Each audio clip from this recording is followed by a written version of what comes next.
da kike yi min na ji na kamu. Idan na bude ido na gaban ganki ba duk sai in ji na damu. Kin ga kina so na ni ma haka ba mai iya raba mu. Ke ce nake gani na ji daɗi ba za na daina kewa ba. Na zato babu tsammani soyayyar kitin ta kama ni.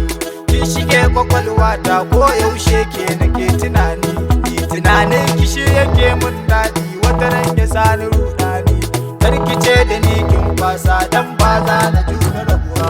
An haifo ki dan ki zamto matata uwar gida a gidana. Shi yasa nake so ki amince min na turo mahaifana. Dan su zo su ji yaushe ne ya kamata a sanya mana rana. In na aure ki wayo farin ciki na ba za ya kare ba. Ni na zamo miki ango ke ce amarya ba wata ba. Cikin daren da za mu ci angwanci za ki ji daɗi ba wai ba. Sana koya ki akan bayana in zagaya ban gaji ba. Tunda kin zamo matata soyayya ba za mu daina ba. Zan kula da ke sosai soyayya ta kusan ban zan baki.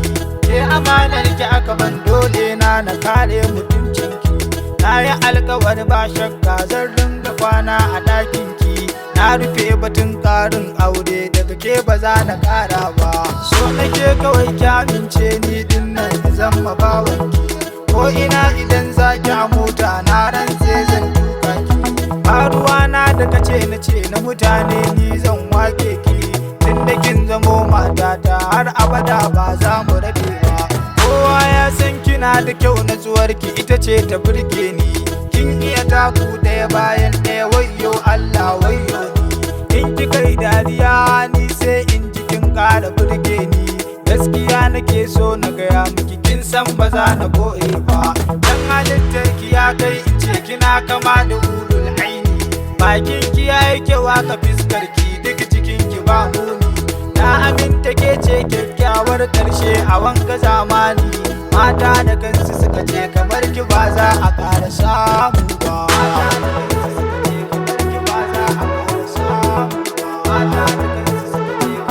Mata da kansu suka ce kamar ki ba za a ƙara samu ba. Mata da kansu suka ce kamar ki ba za a ƙara samu ba. Mata da kansu suka ce kamar ki ba za a ƙara samu ba. Mata da kansu suka ce kamar ki ba za a ƙara samu ba.